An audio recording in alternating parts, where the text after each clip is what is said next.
السلام علیکم ورحمۃ اللہ وبرکاتہ۔ سورہ البقرہ آیت نمبر 81۔ اعوذ باللہ السمیع العلیم من الشیطان الرجیم من ہمزہ ونفخہ ونفثہ۔ بلا من کسب سیئۃ،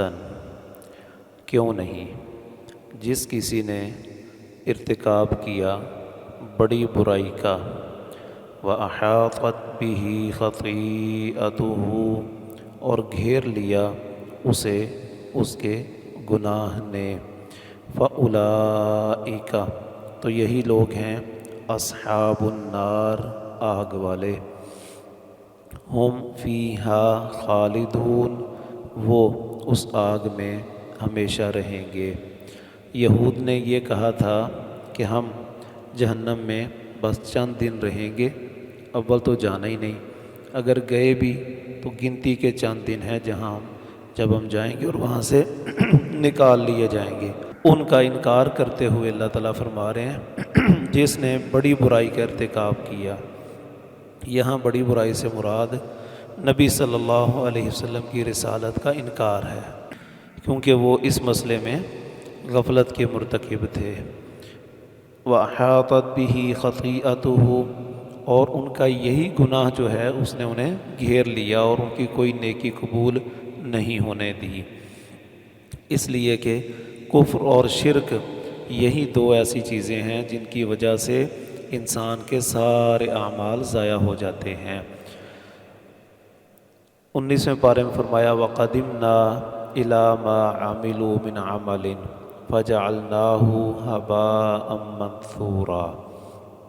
ہم قیامت کے دن ان کے اعمال کی طرف آئیں گے اور ان کو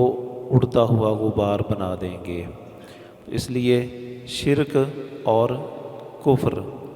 تو کفر اللہ تعالیٰ کا ہو، نبی صلی اللہ علیہ وسلم کا ہو، ایک ہی بات ہے،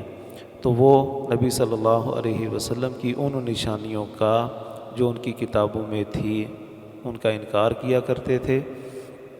اور ماننے سے باغی تھے۔ تو سیئۃً میں جو تنوین ہے اس نے معنی دیا بڑی برائی، جس طرح ہے نا الذین آمنوا ولم یلبسوا ایمانہم بظلم، جو لوگ ایمان لائے اور انہوں نے اپنے ایمان کے ساتھ ظلم کا ارتکاب نہیں کیا، تو وہاں بھی ظلم سے مراد بھی ظلم تنوین کی وجہ سے بڑے ظلم کا ارتکاب، جس کو ایک اور مقام پر ان الشرک لظلم عظیم کہا کہ شرک بڑا ظلم ہے، ظلم عظیم ہے۔ تو اس جگہ پر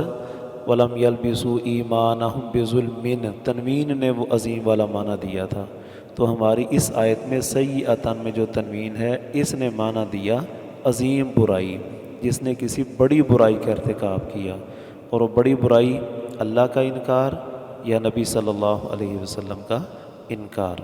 تو کہا یہ لوگ ہمیشہ وہاں رہیں گے، ان کے 7 دن اور 4 دن والی کوئی بات نہیں ہے، یہ جو ان کا دعویٰ ہے کہ ہم چند دن کے لیے جائیں گے اور نکل آئیں گے، ایسا نہیں ہے۔ والذین آمنوا وعملوا الصالحات،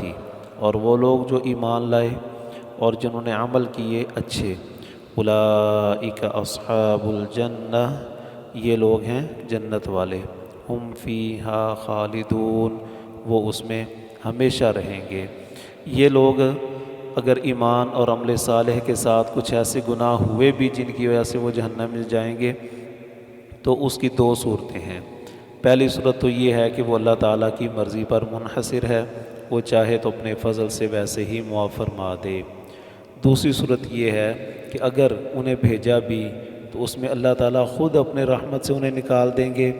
یا نبی صلی اللہ علیہ وسلم کی سفارش ان کے کام آ جائے گی، یا دیگر اہل ایمان کی سفارش کی وجہ سے انہیں وہاں سے نکال لیا جائے گا، اور یہ ہمیشہ کے لیے جنت میں رہیں گے۔ یہی اصل عقیدہ ہے کہ کوئی بھی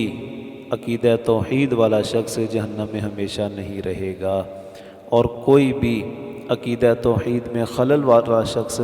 جنت میں نہیں جائے گا۔ رسول اللہ صلی اللہ علیہ وسلم نے فرمایا